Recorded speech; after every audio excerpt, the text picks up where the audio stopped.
have to celebrate Christmas, right? It's not just enough to believe that this child born of a virgin was the Logos from before the ages. We can say we believe that all we want to. But if we don't act on that information in some way, and the way that you act on this information, Taylor talks about liturgy and, like, let's say he talks about the feast, the act of celebration, as being like a song, right? So the song has a melody. Think of like a little melody, has sequential moments, all these different notes and everything. But really, the beginning to the end of that song all happen in the same moment because it's a unit. So if you don't sing the song, you have no way of participating in it in that moment. The moment just passes you by, right? And if you don't celebrate Christmas, then the moment, this holy moment, right? This moment when heaven and earth, everything comes together into this point. That moment just passes you by, and pretty soon you stop believing at all.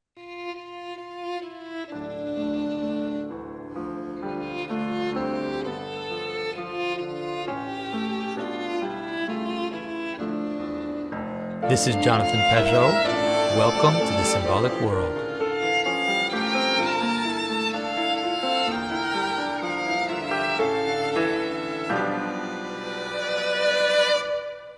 So, hello everyone. I am back here with Richard Rohlin for another episode of Universal History.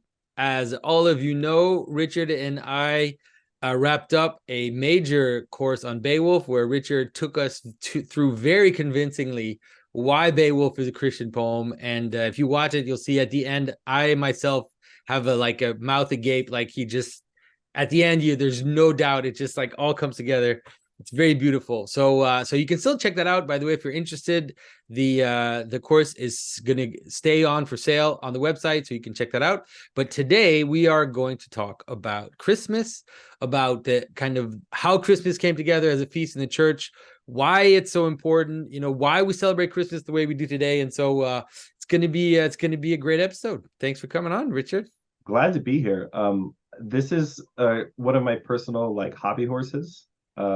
Is defending Christmas. I'm a staunch veteran of the Christmas wars.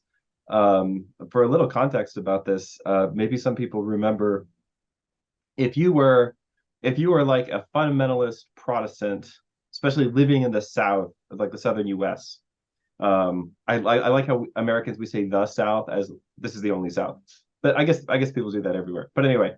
But if you're living in the Southern U.S., you might have been familiar, you might have grown up in the worship wars. Yeah. So the worship wars was the big kind of maybe you had this other places too. I just didn't grow up there, where it was do we do a praise band or a piano and hymns, or a piano and organ, or there's kind of debate about this kind of stuff.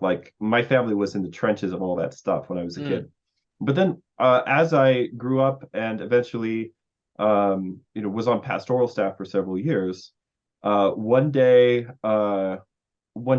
somebody came to me very upset and said, "Well, somebody's put up a Christmas tree in the foyer of the church." And I was like, "Well, it's December, so we do that every year." And it kind of I was totally flabbergasted, you could say, very caught off guard. Why would this be a problem? And but that kind of initiated a multi-year, I don't want to say struggle, but a period that I sometimes kind of refer to, my wife and I refer to as the Christmas Wars, which had to do with some people, not all just at that church, but just in our lives, etc. Really, really going hard trying to get people to stop celebrating Christmas. And it's the usual sort of stuff. It's a pagan holiday, it's too Catholic, etc. And so that is one of the things that caused me to really dig my heels in and start studying. Actually, that was right before I started working on what eventually became a master's in essentially medieval literature. Yeah, right? But it caused me to, that was one of the things that got me to start really dig my heels in and be like, all right, well, if this is really a Roman Catholic thing, then gosh darn it, I'm going to understand why, as opposed to just saying, oh, well, that's Catholic, so toss that. So it's a weird thing. Studying and sort of fighting for the celebration of Christmas is actually probably why I'm Orthodox. Interesting. In a weird way. That's a part of my story that I don't think I've ever shared before publicly, but but that's one of the things that got me to really think about what it means to have tradition and what it means to celebrate. And there was a part of my conversion experience that was certainly intellectual, right? But the much more important part was, as we were converting as a family, especially for my wife, was the embodied part of it. And for us, actually really deciding we need to take not just Christmas, but like Advent seriously, and do these certain things, and then later on Lent and Easter, like deciding that we needed to find some way to make these times kind of special as a family and start participating in this in a more embodied way was a really important turning point for our family. It's interesting. I just want to say something about what you said. It's interesting because this holiday war that we see, it's a strange place where secular atheist types and fundamentalists hold hands in their arguments. And to be fair, not all fundamentalists, because the family that I grew up in is super big into Christmas. But like some fundamentalists, like really very particular strain of fundamentalists. Like I know a lot of people that were in that camp, like anti-Christmas camp when I was younger. They ended up moving towards Jewish holidays ultimately. Yeah, that's one of the things we'll talk about a little bit later. And actually, for people who want to go back to last year's video, last year we did a video. It was a sequel to the Groundhog Day video, where we looked at the four winter feasts of the four great winter feasts of the church, and kind of talked about how those are fulfillments of Hanukkah, or the festival of the rededication of the temple and the rededication of the temple of the cosmos. I'm not going to repeat myself on a lot of that stuff today, because people can go back and watch that. But so all this to say, this is like it's a very passionate subject for me. So I'm excited to talk about it today. So we're going to do this in two parts. I want to talk about a little bit about how we got to have the kind of Christmas celebration that we have today, which is understanding that everybody, different families do things a little bit differently. Broadly speaking, there are certain things which, if you live in North America and you celebrate Christmas, there's certain things that you're doing, that you're doing, and you're doing them every year. And even if you're not doing them, some of them specifically, they're all around you. They're in all of the Christmas movies. They're in all of the you can't get away from it. The grocery store, the home improvement store, the mall, like all these things, right? There's certain things you can't get away from. So I want to kind of talk about how we got to that Christmas. And then also look at some of the historical attempts to abolish Christmas, and then basically the second half of the video is talking about why that hasn't worked. Why is Christmas so sticky that we can't seem to help ourselves when it comes to celebrating it? So that's where we're going to go. All right. So I want to begin with just talking about the essence of the feast. This is, in some respects, the most obvious part, and yet it's weird because it's so obvious. Like, we constantly feel like every year, I mean, 6 of my neighbors right now have a put, keep Christ in Christmas kind of a thing out in their yard with a nativity scene and stuff, and it's great. I love it. I really love just all the statues of Jesus and Mary everywhere this time of year. It's great. And I really am serious about that. We'll come to that in a little bit. But I think it is actually kind of this beautiful return to tradition that you see happening, even in the Deep South. So it's an unconscious return to tradition, in very unsuspecting places. And that has to do with that stickiness that we're going to talk about. Right. But I just want to start with like the fundamental essence of the feast, which I think will help us understand why it is as sticky as it is. And that it's the ultimate expression of the pattern of the high becoming low, right? And I know this is a pattern you talk about a lot. People who are, we were talking about this the other day, right? People who are like on this channel a lot, or in the various discussions around this part of the internet, think about this pattern a lot. But this is the ultimate expression of this pattern, right? And it what it does is it manifests this pattern, you could say, like more evocatively than almost anything else, except for the crucifixion. Right. And so I just want to read something real quick. This is from our festal hymns for the feast in the Orthodox Church, but this actually comes from this is just a setting into verse of a mostly already metrical homily or oration that was given by Saint Gregory the theologian on the occasion of Theophany / Nativity, which, as I'm going to explain in a moment, used to be celebrated on the same day. Yeah. So it says, Christ is born, glorify him. Christ comes from heaven, go to meet him. Christ is on earth, be exalted. Sing to the Lord all the earth, and praise him in gladness, O people, for he has been glorified. To the Son, begotten of the Father before all ages, and incarnate of the Virgin without seed in these latter days, to Christ our God, let us cry out, you have raised up our horn, holy are you, O Lord. Stem and flower of the root of Jesse, you have blossomed from the Virgin, O Christ. From the mountain overshadowed by the forest, it's an image from the Song of Habakkuk, which the church traditionally ascribes to the Virgin Mary. From the mountain overshadowed by the forest you have come, made flesh from her who knew no man. O God, not formed from matter, glory to your power, O Lord. I behold a strange, most glorious mystery. Heaven, the cave, the cherubic throne, the Virgin, the manger, a place where Christ lay, the uncontainable God, whom we magnify in song. So this is like the key, kind of the center of our celebration, and it comes from a much longer oration that St. Gregory gave on this feast. Mhm. And he talks about a lot of things that are, I really encourage people to go and read this. You can find it in his festal orations.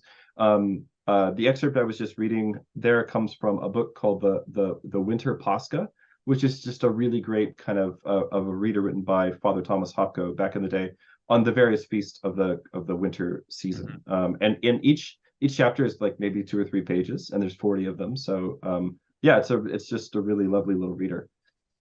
But when he talks about a lot of things, he talks about actually how should we celebrate the feast. Don't celebrate it like the pagans, that is with drunkenness. We're going to talk about drunkenness specifically today because it comes up a lot as it happens in talking about historical celebrations of Christmas, but not to celebrate it as pagans, but instead celebrate it soberly as Christians, by which, of course, St. Gregory means go to church, feed the poor, right? And then, enjoy yourself as well, but don't engage in the kind of revelry that the pagans engage in. And there's a lot of beautiful themes in this homily, right? The high becoming the lowest thing. I mean, there's nothing weaker or less powerful than a Jewish baby in the Roman Empire, right? You don't get any weaker, any poorer, any less significant than that, right? One of the other major images that we find in the ancient hymns, both in the East and in the West, is the uncontainable, the idea of something that can't be contained being contained, right? In the Virgin, in the manger, and so on. And then, of course, for us as Christians, the deep significance, which you'll find many of the church fathers talking about, of Christ being laid in a food trough. Yeah. Right. As like this is, I mean, it's very, very sort of evident Eucharistic imagery, right? Foreshadowing that. So, and there's then of also course images like really images of the Ark of the Covenant there in that text you wrote, like between the cherubim and everything. Like, yes, understanding that there's a relationship between the glory of God descending in the temple and Christ being born out of the Virgin. Pretty yeah, this is really important. I mean, like the most common Orthodox hymn about the Theotokos is like the more honorable than the cherubim, right? Well, to understand why that's not just a nice thing that we say because we like Mary, right? You really have to look at hymns like this hymn of the feast, right? Where we're saying, right, the Virgin becomes the cherubic throne, right? So like the cherubim, they carry the throne. Well, but she's the throne, right? And that's why she's more honorable than them, right? Because she's the throne now, and she becomes the throne in like the most like earthy, literal way possible. Yeah. Because the baby is sitting in her lap, right? This is one of the earliest images that we have of the Virgin from the catacombs in Rome. Is the adoration of the Magi, right? Which was originally, by the way, the focus of the Christmas celebration in the West. We'll talk about how Christmas gets kind of split out from Theophany and Epiphany in just a second. And then, of course, one of the other major themes, and again, I just suggest people go back and watch that video we did last year. One of the major themes here is the idea of the restoration of the temple of the cosmos, right? And it's sort of its ties to the Old Testament Feast of the Restoration, or the Festival of Lights, what nowadays is called Hanukkah. So that being said, let me talk about the ancient Christian and medieval celebrations of the feast. So originally, Christmas and Theophany, or Christmas and Epiphany, Epiphany in the West, Theophany in the East, they have different emphases, but they're the same feast. And I'm just going to probably call it Theophany Yeah. the rest of our conversation, but I'm really including both. I mean, the differentiation of emphasis is very ancient. As you know, so Theophany focuses mainly on the baptism of Christ. Epiphany focuses mainly on the adoration of the Magi. Yeah. But there was also like I think that the idea of the early feast was something like the feast of the revelation of light. That's right. That's right. I mean, that's the earliest. That's the earliest thing. Like it's the feast of light, right? The festival of light. And of course, when Saint Gregory is delivering that festival oration, that's the occasion on which he's doing it. Yeah, which is why like there's all those images come together, right? The moment when Christ is first recognized in the world. So the Magi, the baptism, but then also like the wedding of Cana, for example, would be mentioned in those early feasts. And so like all these moments before Christ reveals himself fully, like the glimmer of light appearing in the incarnation. It's really like everything culminating up to the baptism, right? That whole kind of episode, which is where two of the gospels start, right? Two of the gospels just begin at the baptism, which is an important detail. So so originally this is all kind of one feast, and actually in Armenian Christianity it's still celebrated this way, right? All on one single feast. What happens beginning in the mid-4th century is that the celebration of Christmas gets to sort of split out from Epiphany Theophany into two feasts, which are 12 days apart. And the reason for this is basically Arianism. So Arianism is the sort of, you know, the arch heresy as far as Christians are concerned, right? It's this teaching that the Son was a creature, that he was not eternally begotten. It does not necessarily the teaching that Jesus wasn't God or Jesus wasn't divine, which is how some people will try to explain it sometimes. Because Arius actually did believe Jesus was divine. He just believed he was like a divine created thing, like a lower god or something. Right, a god, right? And of course this creates polytheism and various other problems for Christian theology. One of the permutations of Arianism is something called Apollinarianism, which is basically this idea that, and there are a few different versions of this, right? But it's basically the idea that Jesus is just like a normal, good person, and then at some point, and most people who believe this said at the baptism, that the Logos comes in and fills him, right? Yeah, we call it adoptionism sometimes. Yeah. And a lot of these things, I mean, there was like adoptionism and then Arianism and then Apollinarianism and a lot of these things like intersect so much. It's not totally important for our purposes today to like go suss out the individual. But it's the most important to say that what became important for the Christians was to say that the incarnate Logos was incarnate from the moment of conception and not at some later point during the story. So that's exactly how this becomes, you know, if you go back and look at those hymns that I just read, right? There's this talking about how the whole focus is on how Christ that is born in the manger, that is being adored by the Magi, right, is already God before the ages, worthy of our adoration, right? And in this context, the gifts of the Magi, which is the big focus of Epiphany in the West, becomes the emblematic act of worship, right? This for the total giving up of ourselves, right, where we have nothing to give to Christ but ourselves. And I'll just say on this note, there's a really wonderful series of like prints. I think they were done as originally as like postcards by an Art Nouveau artist named I think it's Ezio Anachini, and I probably got his name wrong, but he was an Italian artist. He did a series of like sort of postcard prints of like the various titles of the Virgin. But one of them for the Mater Christi, the Mother of Christ, he does the adoration of the Magi, and it's one of my favorite images of the adoration of the Magi, because one of the things they have them doing is taking the incense, you know, so you got the three gifts: gold, frankincense, and myrrh, right? Well, so taking the frankincense and burning it in a censer before the Christ child. And I don't know why I'd never thought about that before I saw that image, but of course, I mean, if you believe this is God before the, you know, what do you do? What do you do when you come to a god, or even like an emperor for that matter, right? You burn incense, right? It's an act of worship, an act of veneration. And so it's a really beautiful image and very evocative in that sense, right? So this is the big focus of Christmas, right? By celebrating it, we're going to talk at the end of the video today about the importance of celebrating something, why it's actually not enough to just think something correct, but you actually have to celebrate it. You have to embody it in some way, right? Which, by the way, is something that everybody knows, Yeah. right? Even the sort of like the anti-culture, right, knows this, right? And that's why you have to have Pride Month, and that's why you have need to to have celebrations. You need not. It's right, not just remove celebrations. You have to replace right, them with something that right. exactly. Yeah. So what happens pretty quickly is that we start preparing for this great feast with a period of preparation. And so in the West, this used to begin back on November the 11th, and in the East on November the 15th. Either way, it's sort of a 40-day fast. In the West, it was called St. Martin's Lent because it originated in the Diocese of Tours in France. If you came to the Beowulf class, you will know I made a lot of jokes at the expense of the French. But today, I have only good things to say about the French. That's good. Yeah. Well, it is Christmas, Jonathan. It is Christmas. That's right. Yeah. I'm gonna have good things to say about Martin Luther as well. So there you go. Yeah. So if you go back and look at the 6th century councils in the West, starting in France, the Council of Tours, and then kind of spreading around there, it establishes Advent and Christmastide as separate seasons.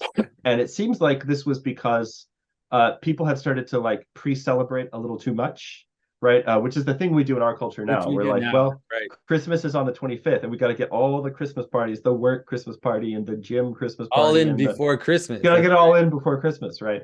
Well, this is apparently a very old problem. And so what they did is they established these fasts as a way of making sure we were preparing properly, and then also established Christmastide, the time from Christmas to Epiphany or Theophany, as being a time of feasting, right? And so this is kind of how it takes the general shape that it does. So for instance, the current Advent season in the West, which doesn't start on November the 11th, starts on December the 1st, or like the first Sunday around there. That dates back to the late 6th century when monks were required to fast for the first 24 days of December.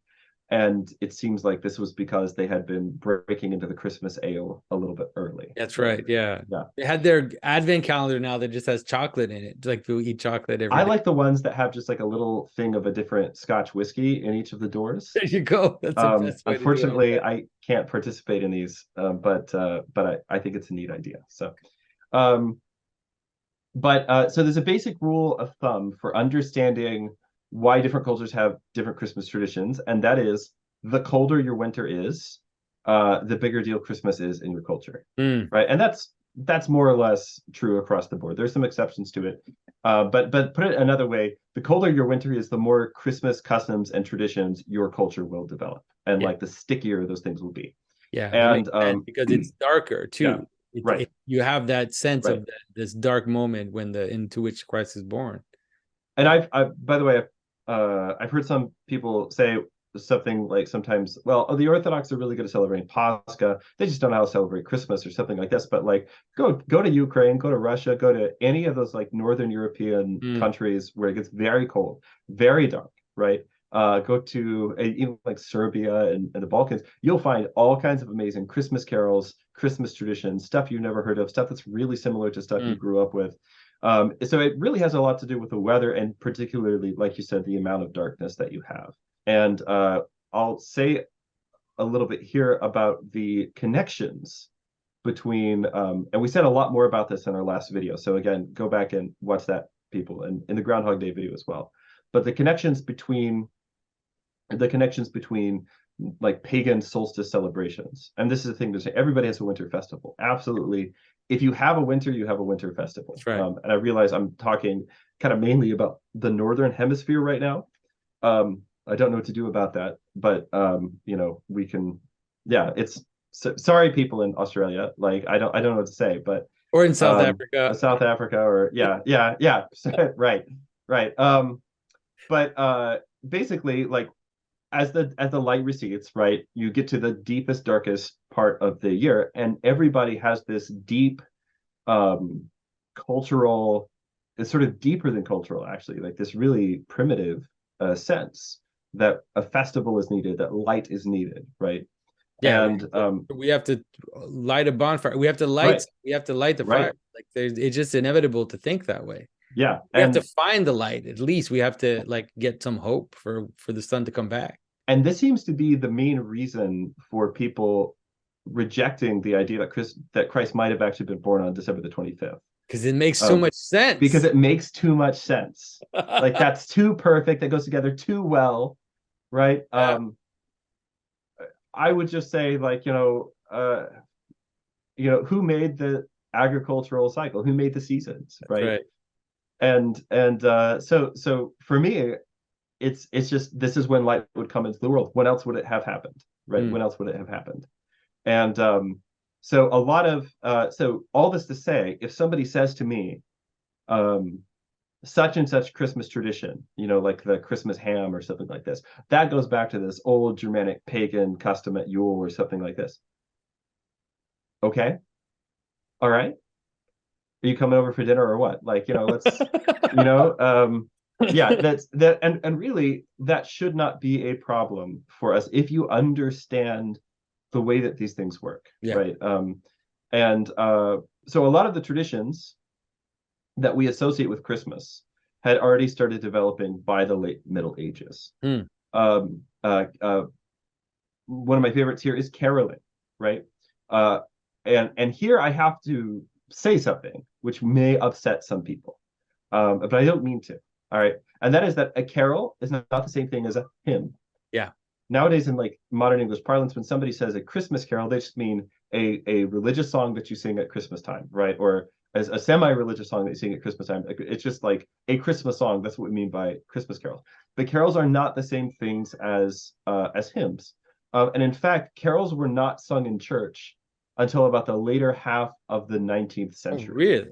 Yeah, not sung, and carols were not to be sung in church. Yeah, because they're not liturgical at all. They're not liturgical, and you've got to sort of think about. So actually, sometimes you'll find medieval bishops writing against the practice of caroling. This is a little funny to think about because I know that some traditions really love their like lessons and carols service on Christmas Eve, which I think is awesome, quite frankly. And I'm not going to stop. I'm not telling anybody to stop doing that. But it's quite funny to realize that there are lots of medieval bishops, in France and England and other places, writing against the practice of caroling. Well, why are they writing against the practice of caroling? Because caroling is it's a sort of it's a carnival practice, right? You're going around from house to house, and you're usually going with a keg or like a large bowl of very alcoholic punch.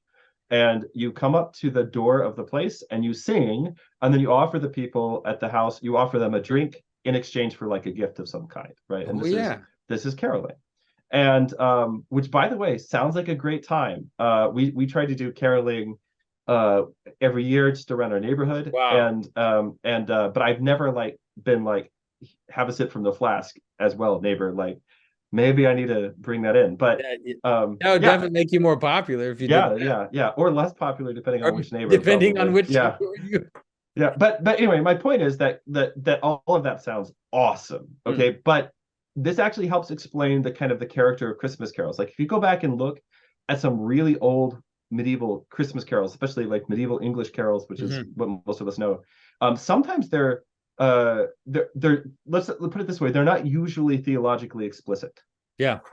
They're a lot of times they'll have be something like I saw 3 ships on Christmas Day or something like this.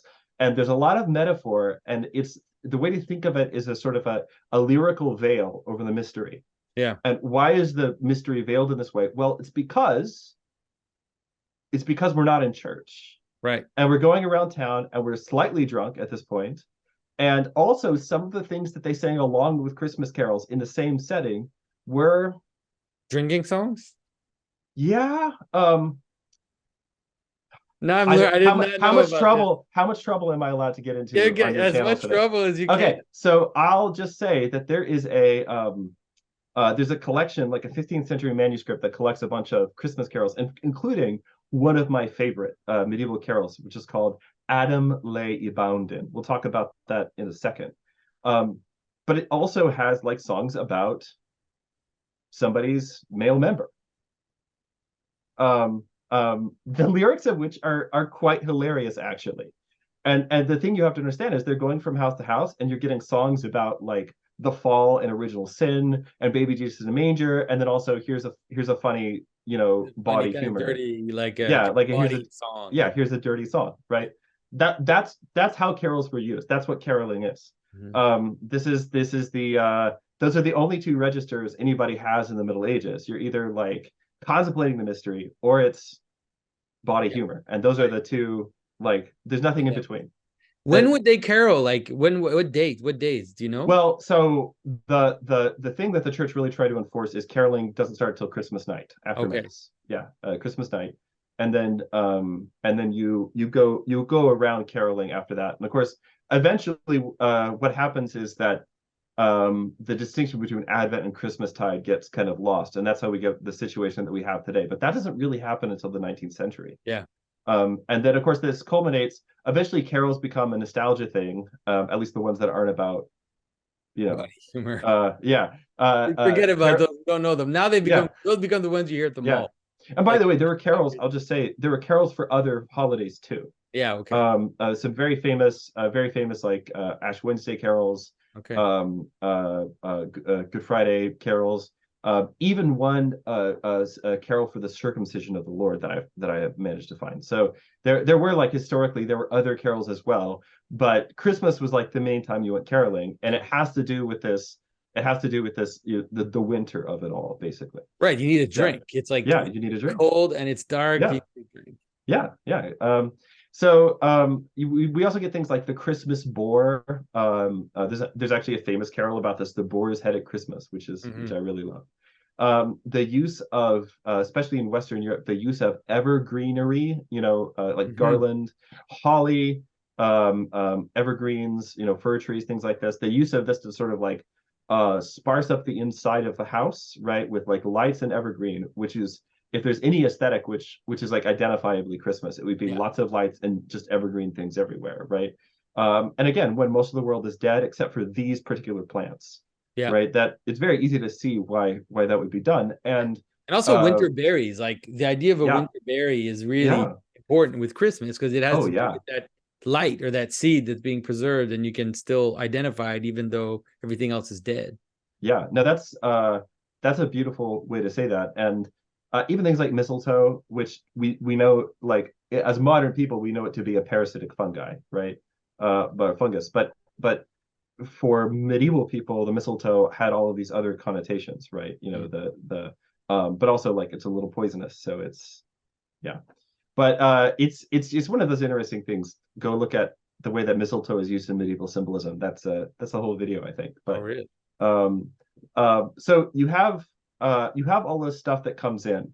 Another very important element that should not be overlooked is the feasting of the poor. So this is a really important part of actually any Christian celebration. If you want to be trad and you want to go celebrate holidays in traditional ways, if you're not buying a meal for somebody else, right, or get a case of beer for the guy in the corner or something, like if you are not actually feasting the poor in some way, then you aren't actually celebrating traditionally. And so the way that it worked for instance, in medieval England, is that there were certain days of the year, Easter, St. John's Night, which is the summer solstice, and then Christmas, specifically, other days as well, but those 3 days specifically, when it was expected that the well-to-do members of the village or of the town would put out a feast for all of the poor people, right? And it's sort of like come and get as much as you want of all the richest foods. Right. And this is a really important part of the celebration as well.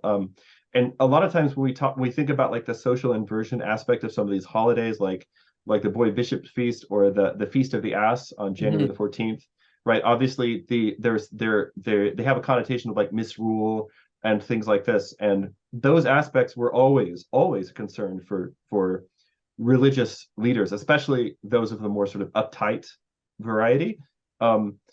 But also a part of the whole idea of inversion is that poor people get to eat what the rich people have. And that's actually a really important dynamic within Christianity, and a really important dynamic within the traditional observance of these feasts.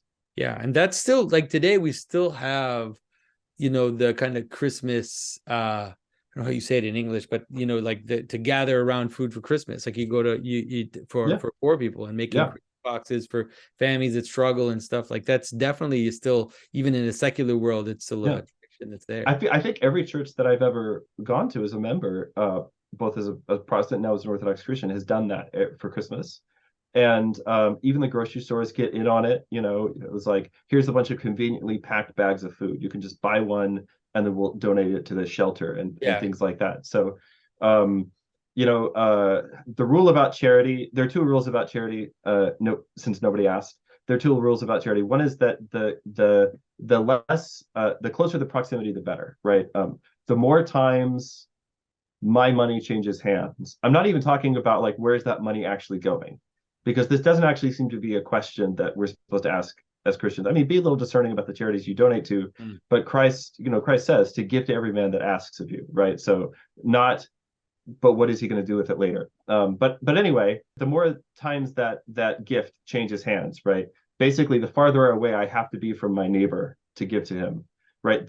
Let's say like the less salvific it is, right? It has a different effect on your soul if you are personally giving something to somebody, you're looking somebody in the eye, you're seeing them as a human being, right? That's a very different thing than I just gave some money to a charity online and now I'm covered. And I'm not saying don't give money to charities online. Like do what you can do, but maybe don't underestimate the importance of and this is just the real difference, you could say, like between religious charity and something like government welfare, right? Is that there is a sort of a depersonalization that goes on, right? That makes it, never mind what the effect might be on the person who's on the receiving end, right? But for the person, St. John Chrysostom, lots of famous homilies against, wealth. There are no warnings to the poor in the Bible, and but one of the things that he to paraphrase, said, what are you saving up for? Hell, kind of. That kind of an idea. But but he talks a lot about this and says, the poor man is there for your salvation, right? So you can't neglect him, right? So this is a really important part of the celebration of this kind of feast. And it's also a very important part of understanding the symbolism of Christmas, right? The highest thing becoming the lowest thing, right? That inversion, which is at the heart of charitable giving, works of mercy, but is also at the heart of the parts of the feast that make certain people itchy, right? The inversion, the like the social inversions and the revelry and things like this. That all of that is actually part of the symbolism of the highest thing becoming low.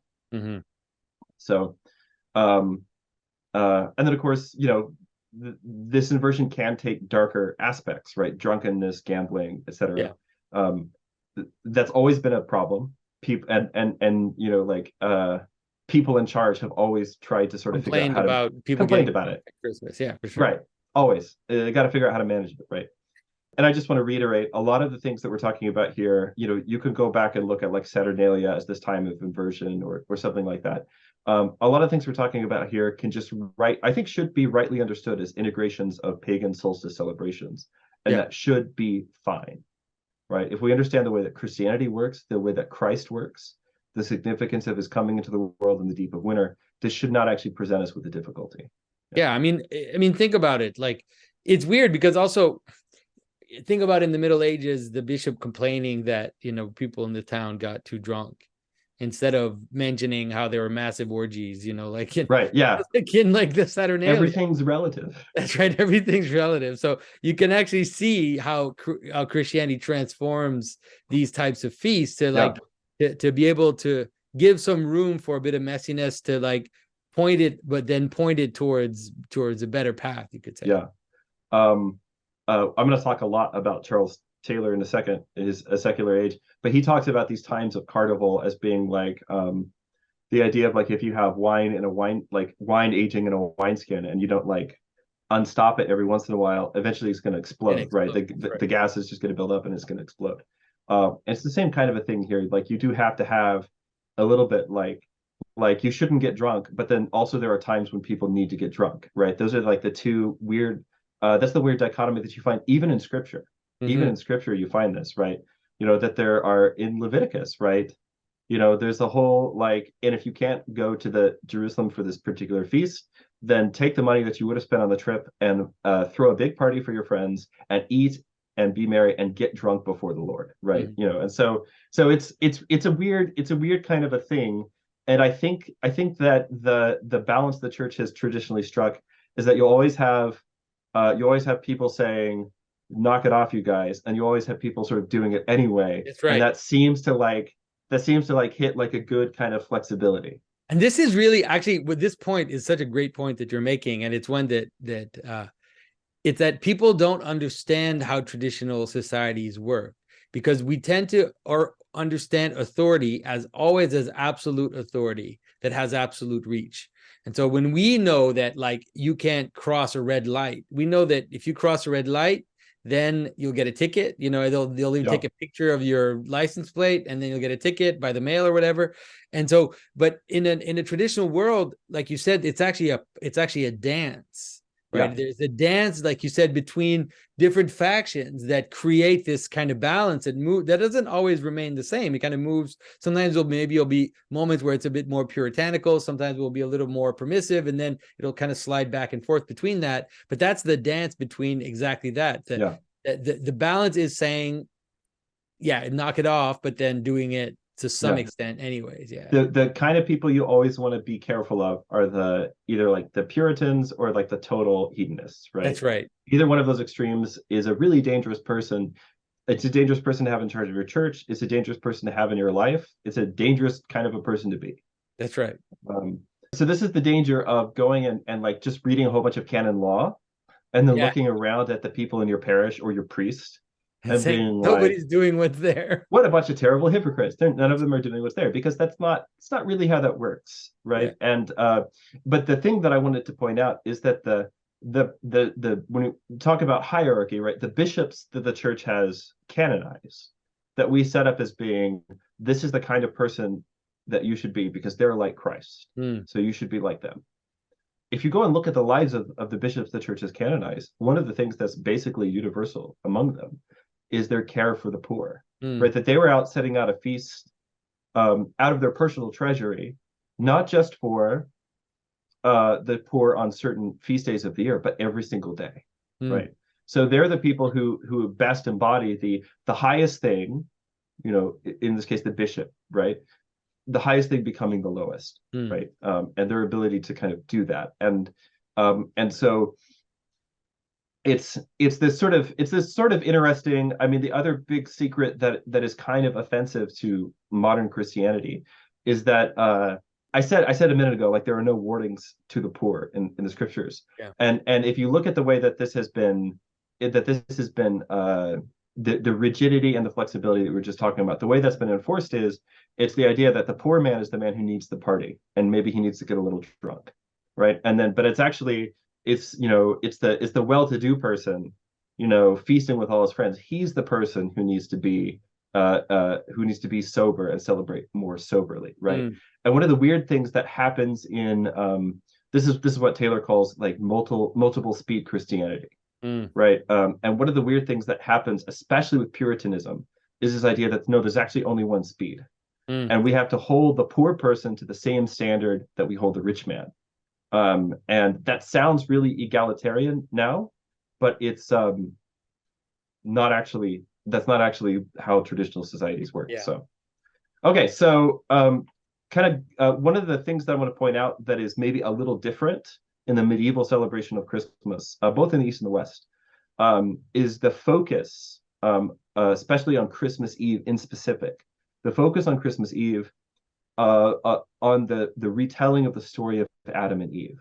So if you go to church on Christmas Eve, in the Orthodox Church, you'll hear the reading of the opening narrative of Genesis, the creation of the world and the fall of man. Right? That's the Old Testament readings for Christmas Eve. And this is where the sort of there is some kind of different origins, and really they're probably all true to a certain extent, but one of the main origins of the Christmas tree comes from the paradise tree, which would be set up on Christmas Eve, which is actually the day you're supposed to put up your Christmas tree. not the day after American Thanksgiving, everybody. We sort of compromise and usually do it on St. Nicholas Day, Okay. and in my family, which is in a couple of days from when we're recording this. But anyway, but Christmas Eve, traditional day when the tree goes up, and because the idea is it's the tree of paradise, right? Yeah. It's the tree of life, the tree Okay. of paradise, and it was There's part a of. there's a paradise tree tradition both in East and West, you said, on the Well, December. the paradise tree, not so much, but what I'm saying is the focus that's really a Western European Okay, thing. yeah. But I'm just saying the focus on Adam and Eve on Christmas Okay. Eve is the thing in both the East and the West, and it's something that it's weird. We kept the paradise tree, right, and actually became totally ubiquitous in the Western celebration of Christmas, and in the East too. Everyone does Christmas trees now. This is Yeah. great. I'm super pro Christmas trees, so like go cut down a fir tree, put it in your living room. um Great. God will be pleased, like do it. But but it's interesting because the liturgical focus, as far as I know, and I could be wrong about this, but the liturgical focus in the West on Genesis, on Christmas Eve has kind of been lost. But it was really cool in the Middle Ages. They would have passion plays about Adam and Eve. And this is the main, let me put it this way. This is the main time of year when somebody in like medieval England would have interacted with a Genesis story. Mm. Not just like seen a picture of it or like heard it read or something like that, but the main time of year that they would have actually interacted with it in an embodied way would have been on Christmas Eve. So Um, they would have like plays. yeah, and a passion play, for people who don't know, is like a paraliturgical thing.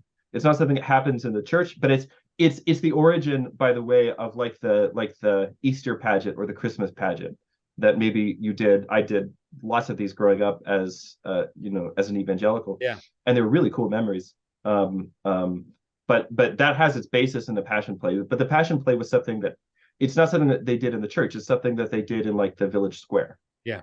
And they had them for, obviously the name Passion Play implies Passion Tide, but they had them for all the various feast days of the year. In fact, the Passion Plays for Candlemas, Groundhog Day, we talked about that last year, were really really cool. They Mhm. had like a woman from the village that they are selected to play the Virgin Mary, and she would be carrying a baby, and the whole village would process with her up to the door of the church, and she'd present the baby to the priest and all this stuff. Like it was, and so again, these are sort of like paraliturgical ways to participate in the feast. Mm. Um, okay, so and then also just one thing to mention is that because Christmas is a day to go to church, first and foremost, it is all these other things, but the thing that makes it a holy day is the fact that you're having the mass. That's the mass in Christmas, right? Um, so it was considered to be a very important day. So there were a lot of famous kings and emperors, including Charlemagne, who were ordained on Christmas Day. Yeah. Right, it was just considered to be like the most appropriate day for this kind of an action. I said ordained. Is it coronation, Yeah. ordination, right? But Crown. but but coronation is that is a holy order. That's a sacrament of the church. So all right, so let me talk a little bit real quick about Christmas in the early modern period. So what's really interesting is that the Reformation period gives birth to both Christmas as we celebrate it now in the Western Hemisphere, but also to the general anti-Christmas movement, right? So like both of those things come out of the Reformation. So on the one hand, you have, for instance, Lutheranism. Martin Luther, big fan of Christmas, and which I take as a redeeming quality. And he sort of engineered the massive production of Christmas hymns and carols. And you can always tell a Lutheran carol from a medieval English carol, because the medieval English carols are like really weird and have like a lot of symbolism and things like this. And the Lutheran carols, because they're written as theologically explicit songs, Right. are like very like obviously theologically explicit. And Mm. so it's whereas like the older medieval carols are kind of more riddling in nature. But this is when Christmas trees really become a big thing, probably related to that paradise tree, like we talked about, and also just the general, very ancient practice in that part of the world of bringing greenery into the house as part of the winter celebration. Are there any of the medieval hymns that are still active now? Yes, there are. I've actually kind of put together a playlist of some of them. Of course, all the ones that we So are you asking about hymns or carols? Because again, that's a I would say different distinction. carols, like Yeah, Christmas carols. yeah. Yes, there are a few. Probably the oldest one that people know well is Good King Wenceslas, Right, which is about the practice, by the way, feeding the poor at Christmas, right. right? And one of my favorite songs actually. But there's Which is weird because it's not like, yeah, it's like it doesn't talk about yeah, Christmas right, directly in the way right. that like Holy Night does, let's say. Yes, yeah. Well, it's on the Feast of Stephen, which people used to know is the second day of Christmas. But yeah, people used to know that better. But it's a very old carol. I met as far as other ones that are like still in popular vernacular. Uh, um, I have a bunch of ones that I like a whole lot that are not necessarily well known Nobody anymore. knows.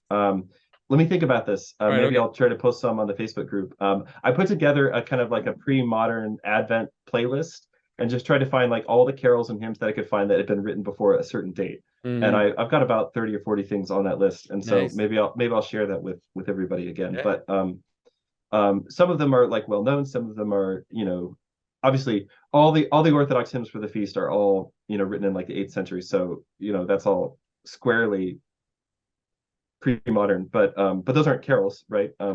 Okay, so Lutheranism produces just a massive number of Christmas hymns and carols. Christmas trees really become a big thing. Actually, Luther was big on Christmas trees, not so much on the creche, right? The nativity Yeah. scene.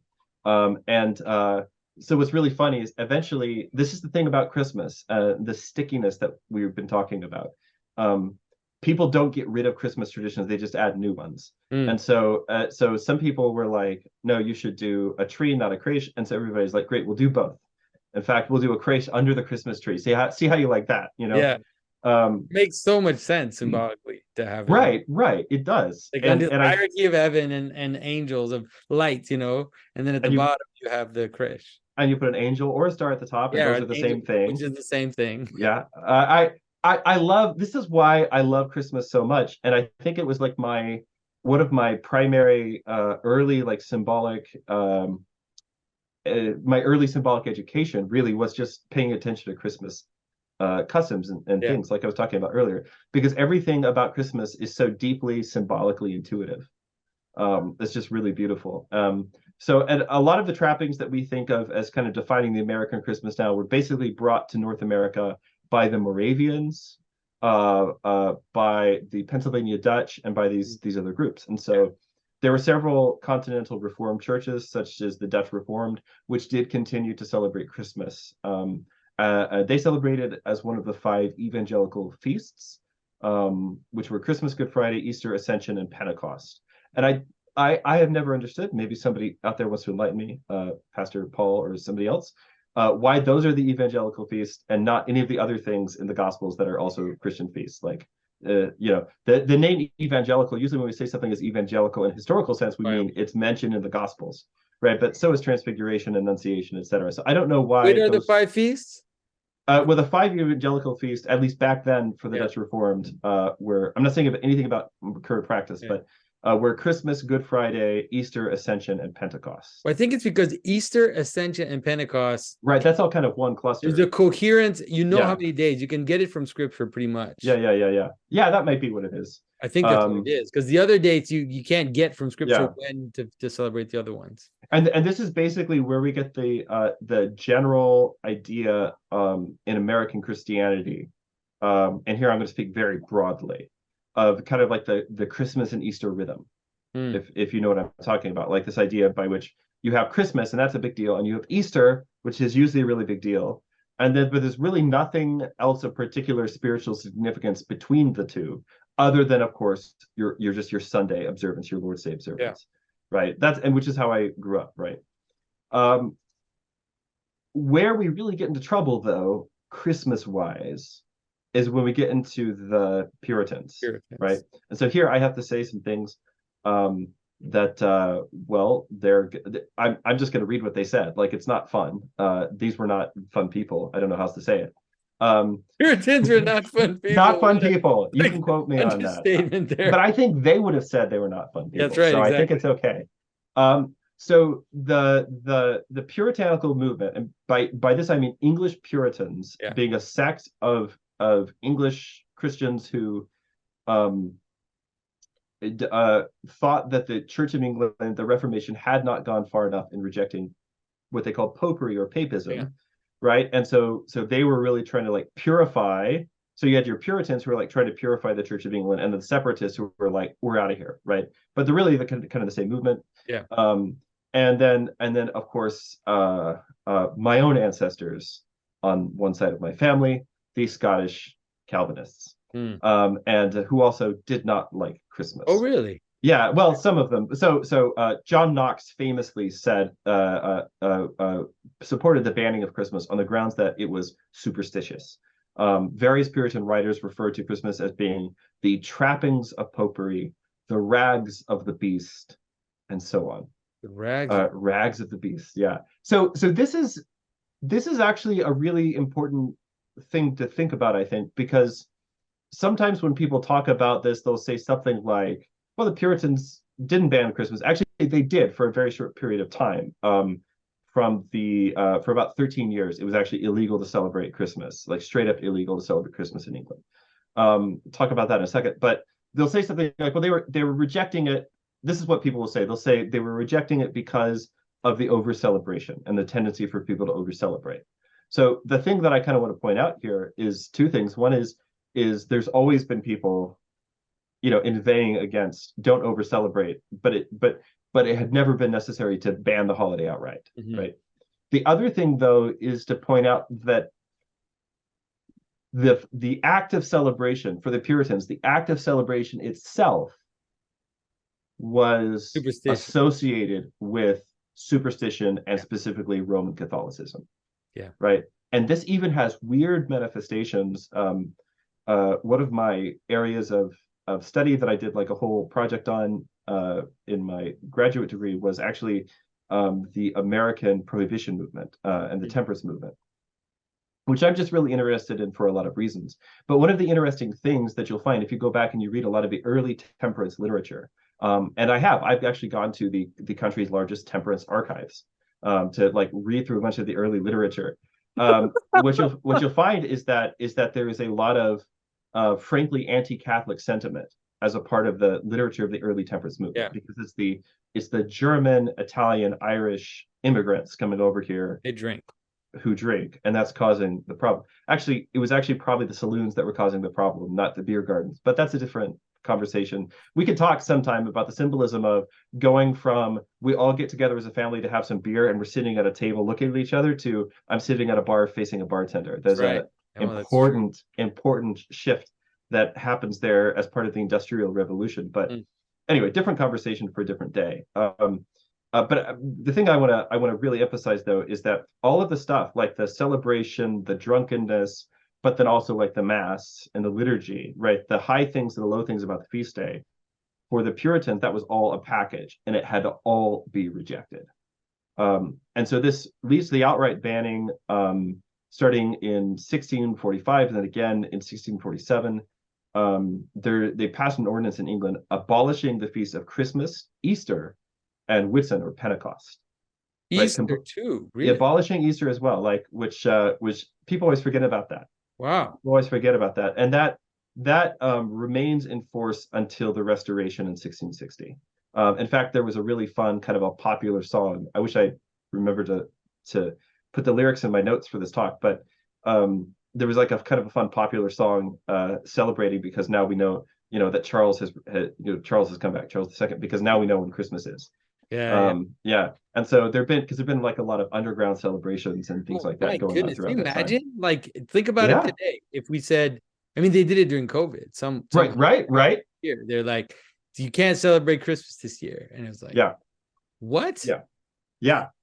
So this is like this was all a package deal. The Puritans believed that by purging the liturgy and the iconography of the papal religion, they would also be able to usher in an era of moral improvement, right? And that's the kind of the thing that's a continuous theme of people who want to get rid of Christmas, is that by doing so we'll become morally better as a society, right? That Christmas is associated with excess, or it's associated with corruption, like decadence of some sort.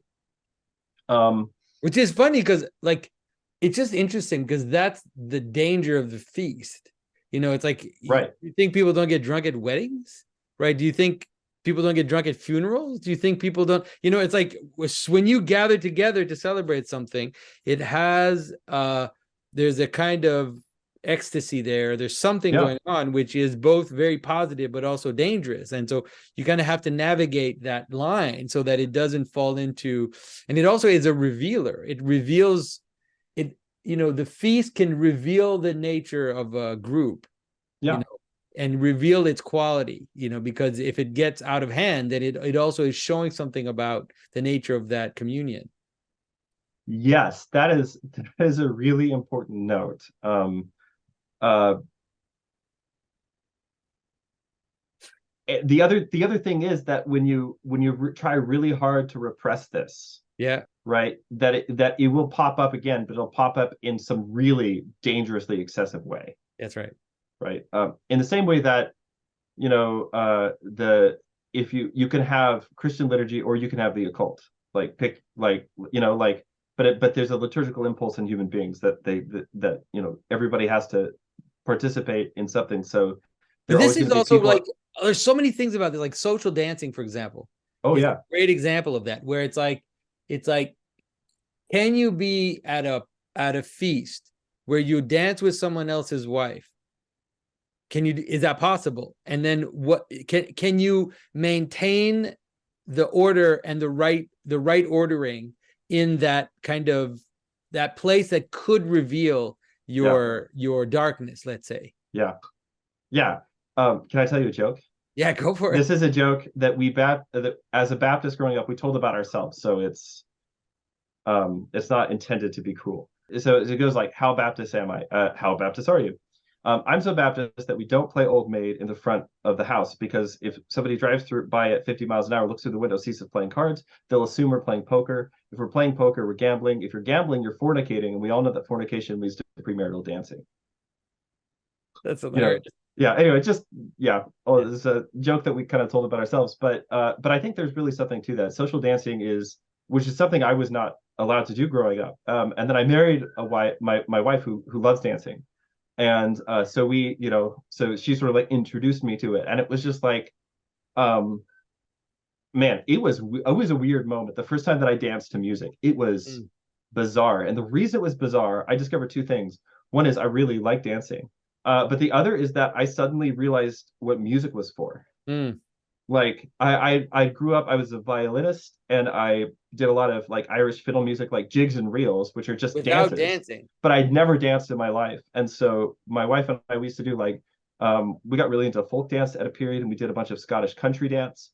And the first time I like danced to a reel, but I was actually doing the reel, suddenly everything about the music clicked into place for me. And it was just this very bizarre moment of realizing that like there was a whole half of me that was dead, and then it just came to life, and it was very strange. So yeah, and all this to say, there was this period, you know, a relatively short period, but a pretty infamous period, and it really scarred English society for a long time, where it was actually against the law to celebrate Christmas. And of course, the real irony in all of this is that the direct descendants of Puritans will now fight vociferously to have a nativity scene in a public space. That's right. Right. To fight for the use of Merry Christmas instead of just Happy Holidays and so on. And it's because there's this stickiness about Christmas. Like, you can do whatever you want to, but Christmas will win eventually. It will win. And plenty of other people have tried to get rid of it since the time of the Puritans. We could talk about, I'll talk about some of them in a moment, but of course, there's like a modern manifestation of Puritanism that is sort of like the political correct, the PC woke culture, right? That tries really hard to get rid of Christmas, or to change Christmas, or to like reimagine it in some way. I mean, think about any modern TV show. It's been a thing in American network television for decades that you have to have a Christmas episode. Right. And so one of the things that you'll see in more recent TV shows is that whenever the Christmas episode comes around, they have to do more and more to kind of like recontextualize what Christmas means, but they can't get away from doing the episode. Right. And Christmas aesthetics They are powerful. You Yeah. cannot get rid of that. Like, just it's weird because even the all the efforts of all the marketing companies to reduce it and to remove the Christian part of it and to stylize it and to do that Yeah. is just feeding it. Like, you cannot get rid of the Christian, the Christmas, like, visuals, the smell, the music. It just, there's no way now. Like, imagine trying to get rid of that. Yeah, it's just impossible. Yeah. So actually, you mentioned the smell. I wanted to make sure I didn't forget to mention this. So, because New England specifically, other parts of the U.S. were settled by different people, many of whom were like had no trouble with Christmas at all. But New England was settled by Puritans and separatists, right? And one of the really interesting things there is that at some point in the history of New England, it was before the American Revolution, the towns in New England would actually hire mince sniffers. They were called mince sniffers. So the job of a mince sniffer is to walk through the village or walk through the town on Christmas Day and sniff the air and make sure nobody's cooking Christmas foods on Christmas Day. Man.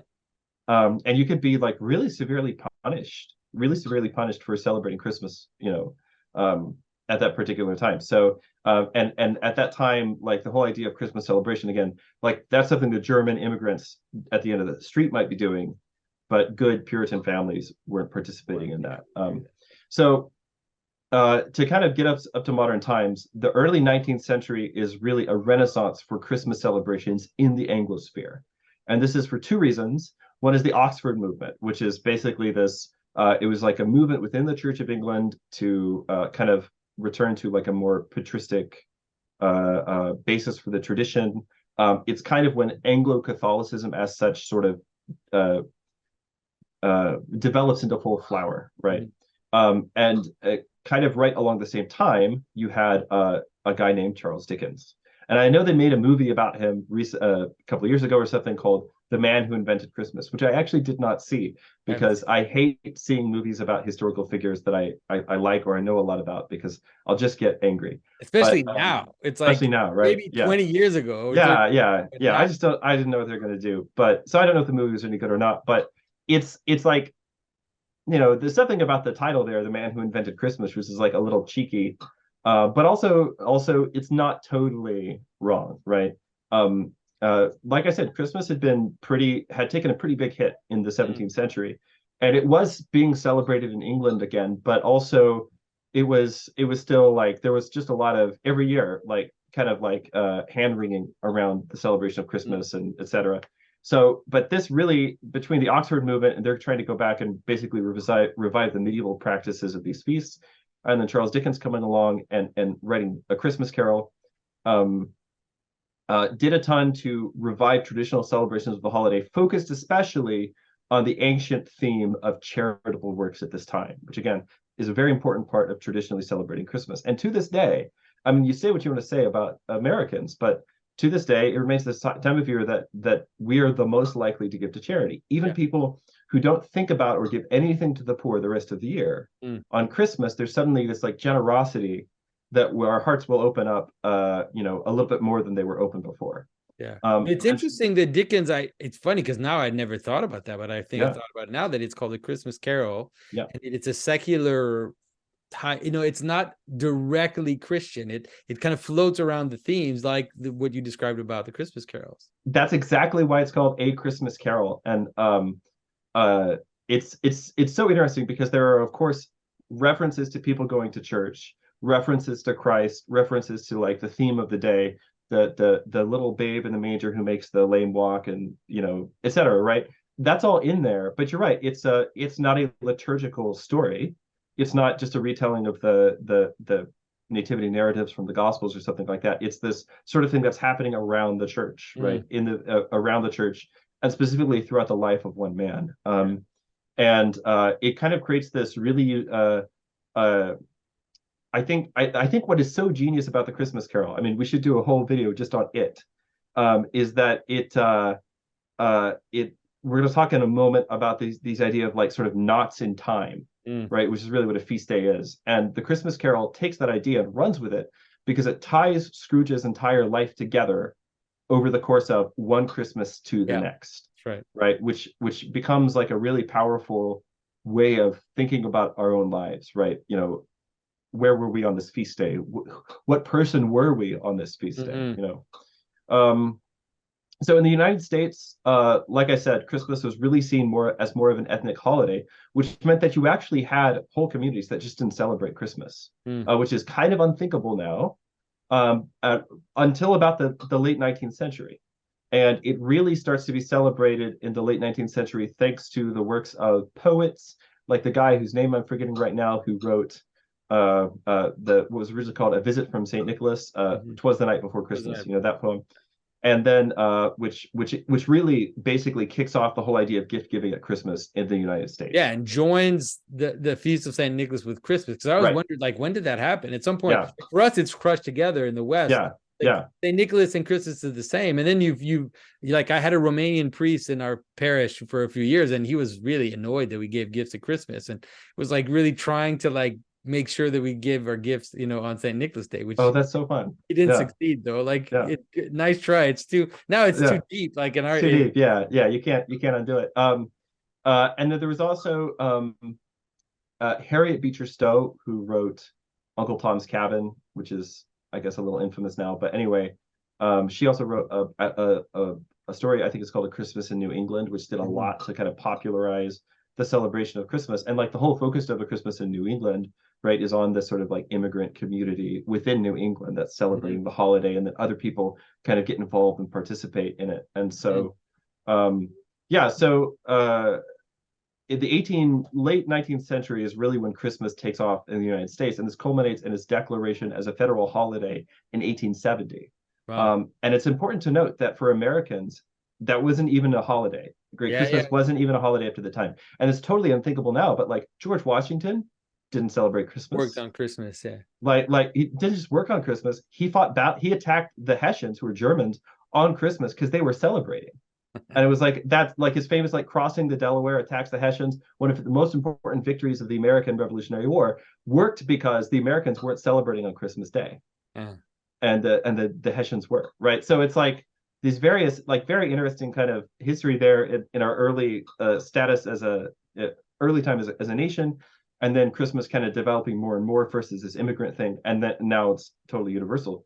And so there's a lot more that we could probably say about the symbolism of the holiday. I kind of run out of time here to talk about the use of like Santa Claus as a marketing image.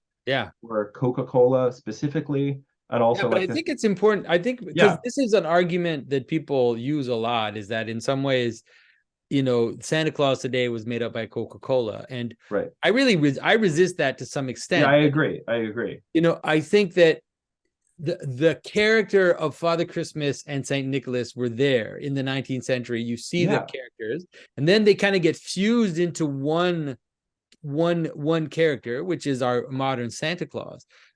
And then the marketing companies kind of jump on that, and Coca-Cola did simplify the costume, let's say, in terms of the white band and stuff, but made it, let's be honest, like a little more palatable to some people, right? Like, less of a bishop, exactly. Some guy with a crozier and a bishop's mitre, like that's not gonna play in Poughkeepsie, in post Puritan America. But nonetheless, like, they stumble onto all this. This is why when you talk about how Christmas is so sticky, it's like, people. I did a video on Rudolph the Red-Nosed Reindeer, which is basically was made up by what was it? One of the big department stores in the United States, and it was given out at Christmas as a gift to people buying at the department store to get people into the store. But they stumbled onto true things. There's something about how symbolism happens, and I think in the symbolism of Santa Claus and the way that we think about the sleigh and everything, all of these are very powerful images that even though marketing companies came up with them or brought them up, it doesn't really matter if we recognize in them some images that have weight. And the fact that they're remembered means that there's some actual weight in those images.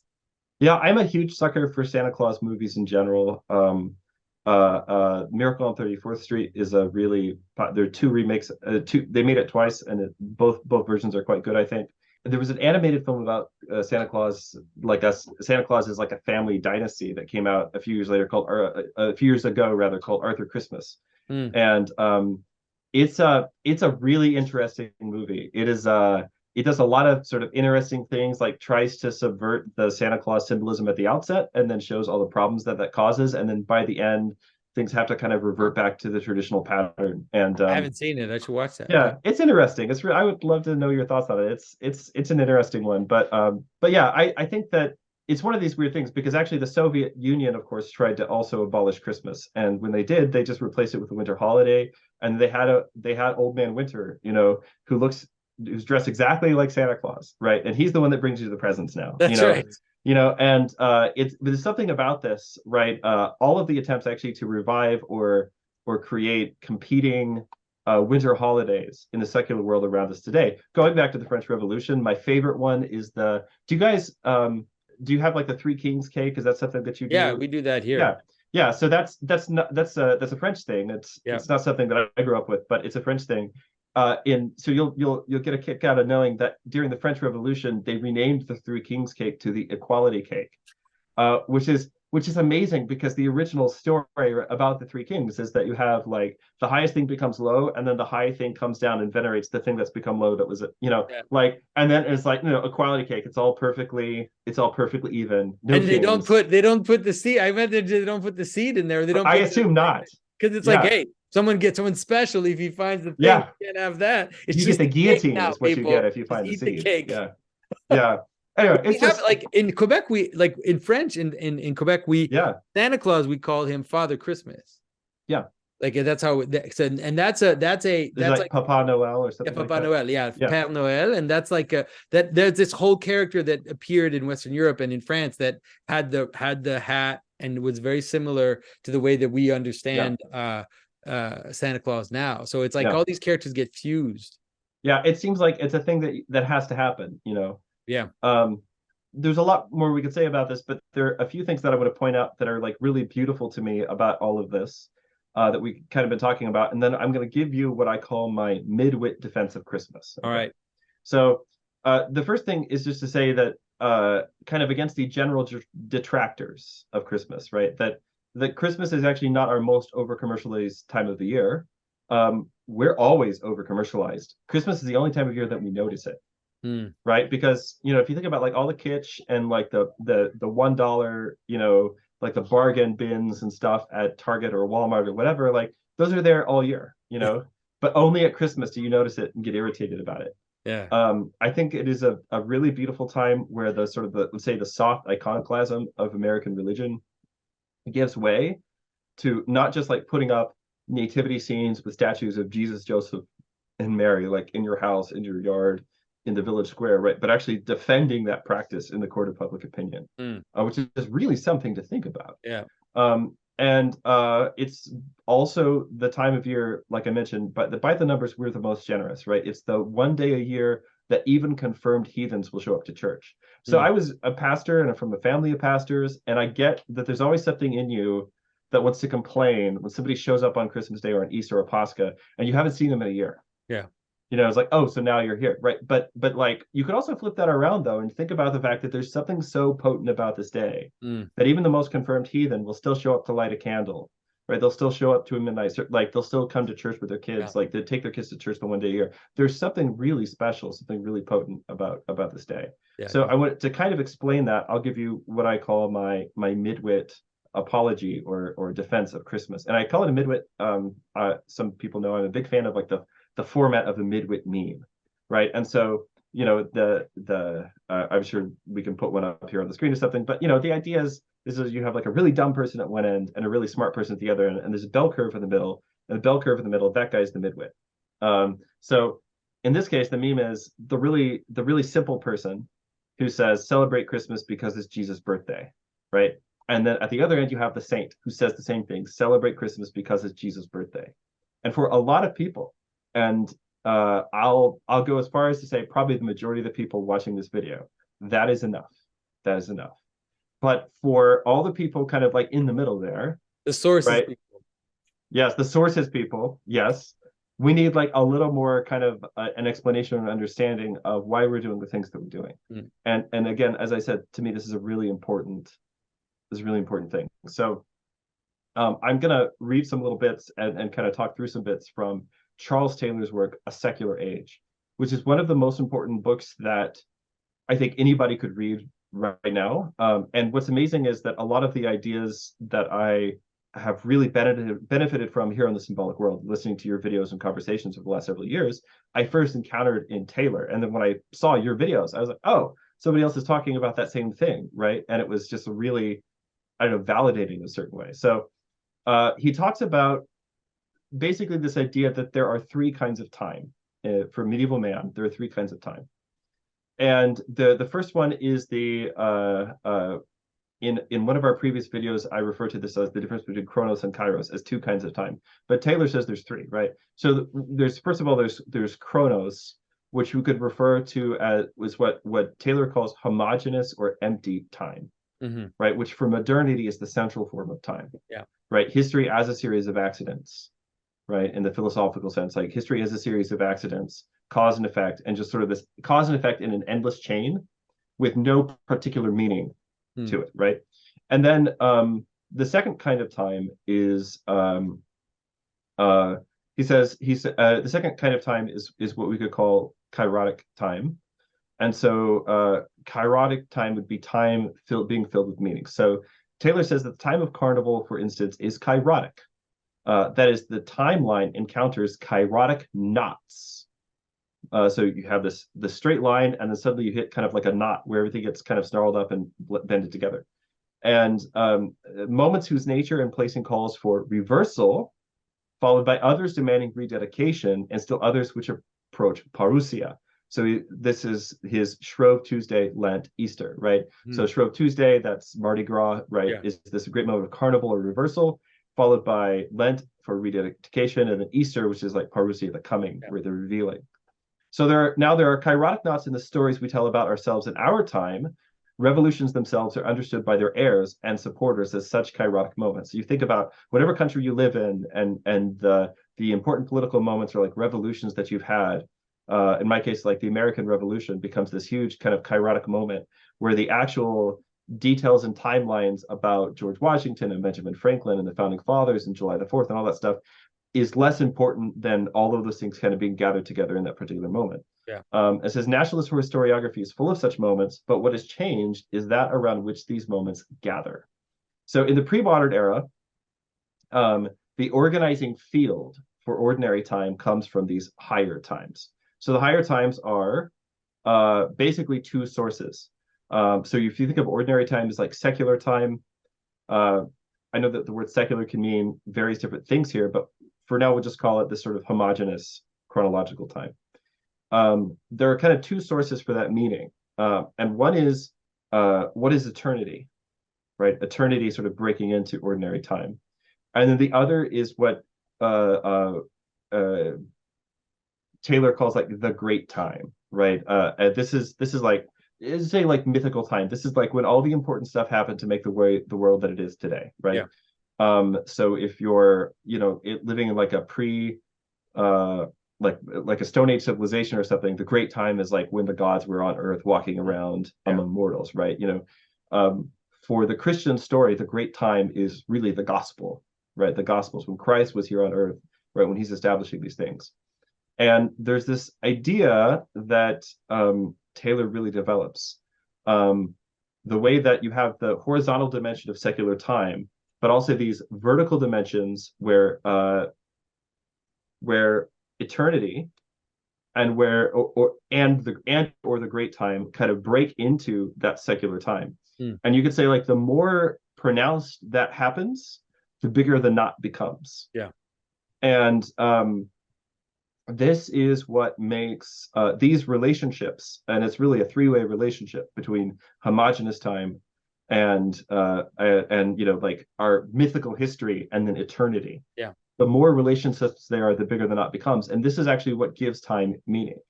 And there's a famous line in Hamlet, and I'm still waiting for all the symbolic world people to have like the big Hamlet moment. So maybe it'll happen.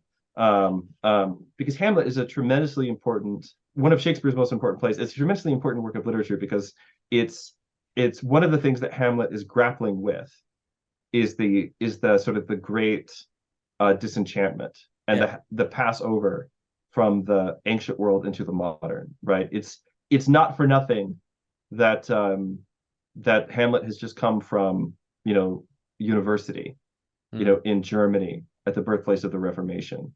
He's just come from university in Germany at the birthplace of modernity, right? And he's coming back and he's trying to apply these modern understandings to these encounters with the world that are just wild and insane. And his father is a ghost, and his mother, and being cuckolded, like all these things. And Hamlet eventually goes insane, like trying to kind of keep it all together. Get stabbed in a duel and everything else as well. But I mean, the kind of the point, this is one of the big things the play is wrestling with. And but there's this line in there where he says, "The times are out of joint." Mm-hmm. The times are out of joint, which has kind of become like a phrase. But this is what it means. It means that he's not just saying the condition of Danish society at this particular time is lamentable. That's not what he means. He means that things aren't fitting together in the proper fashion anymore, as they do in times which are closer to those ordering paradigms of eternity and of the sacred time. Mm-hmm. And it's interesting. This comes relatively soon after he's having a discussion with Marcellus, and Marcellus says, that ghosts and goblins don't dare walk the earth on Christmas Eve, on so hallowed and so gracious is the time.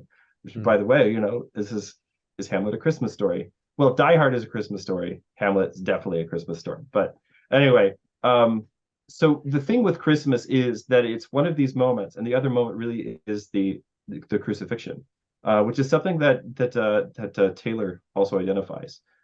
That the crucifixion and Christmas are these two moments where there's a complete, like the relationships that kind of keep all of these things related to each other are like the most complete, right? The symbolism matches up the most, right? You could say. And because of that, these moments become extremely sticky, or the knots become like really, really tangled. And it becomes almost impossible to disentangle those things. And so what people try to do is sort of cut the Gordian knot and just like cut right through it and say, no more Christmas, right? But Christmas has this tremendous regenerative quality to it. And I think it's because it's the moment when the great time and eternity and chronological time. I mean, it's really important that Christ was born in Bethlehem. We know more or less the day, we know more or less the year. But it's really important that God enters history. Because the other option is that you have with the situation that the Greeks had, which would be chronological time, and then eternity, like the world of ideas. But there's nothing to kind of bridge the gap between them. So what they end up coming up with is the idea of time as being sort of sempiternal, which is constantly progressing, basically time with no beginning or no end, right? Like always change, but never fulfillment, right? But in Christmas, we get this fulfillment of all of these things, and all of the sort of the vertical and the horizontal dimensions of time come together in this warp. Which appears in the story itself. Yeah. Like we mentioned, obviously we don't want to go through all the Christmas symbolism, but there it is the tree with the nativity set, at the bottom, the manger, whether it is the angels singing down to the shepherds, they're just countless, or it is these wise men that come from afar. Like all of the symbolism of Christmas is about this intersection in the story itself, not even accounting for what it's actually doing for us at that moment. And so this is just to wrap this up, this is my argument for why you have to celebrate Christmas, right? It's not just enough to believe that this child born of a virgin was the Logos from before the ages, right? We can say we believe that all we want to, but if we don't act on that information in some way, and the way that you act on this information, the Taylor talks about liturgy and like the let's say he talks about the feast, the act of celebration, as being like a song, right? So the song has a melody, think of like a little melody, has sequential moments, all these different notes and everything. But but really the beginning to the end of that song all happen in the same moment because it's a unit, right? So if you don't sing the song, then you're not actually, you have no way of participating in it in that moment. The moment just passes you by, right? And if you don't celebrate Christmas, then the moment, this holy moment, right? This moment when heaven and earth, everything comes together into this point, right? That moment just passes you by, and pretty soon you stop believing at all, right? You stop really thinking. I mean, there are certain organizations that will do like polls to see like what's the state of belief, and like year after year, if you look at this, one of the questions on there is true or false, Jesus Christ is the greatest being ever created by God, right? And so, and that's one of the questions on the survey. And horrible question. It's definitely a leading question, right? But tricky question, man. Yeah, but what happens is that every year, or every 4 years when they do the survey, that number goes up by 10 or 15%. Yeah. Right, where people are just sort of like sliding into Arianism, right? And there's a lot that could be said about the state of catechesis and theological education in churches in America today, et cetera, et cetera. But really, the thing that we need to do is not just put Christ back in Christmas, but put the Mass back in Christmas, right? To really keep the feast, to keep the celebration. And you can keep it at every single one of these dimensions. You can go to church and contemplate the mystery. You can wake your neighbors up, at 9 o'clock at night and sing them songs and offer them booze. Like, you can do all of this stuff, right? You can participate in all of these dimensions. And if you do, you'll be more of a human being than you were. But if you do, you will also be able to draw closer to Christ and closer to your neighbor. Right. And that actually, without these things, what ends up happening is that time just becomes, does anybody remember COVID? Right. With all the celebrations taken away, like what happened? What happened during COVID? Exactly. Yeah, time just becomes this long kind of like undifferentiated linear, passage, and nothing there, and there's no memory, right? There's no memory, there's no participation. So that's the Midwit explanation. The easy one is it's Jesus' birthday. Why wouldn't you celebrate it? So, all right, Richard, that's great. Thank you so much. And don't forget, everybody, by the way, that Richard will be there at the Symbolic World Summit. So if you want, I have so many crazy things planned for the Universal History panel.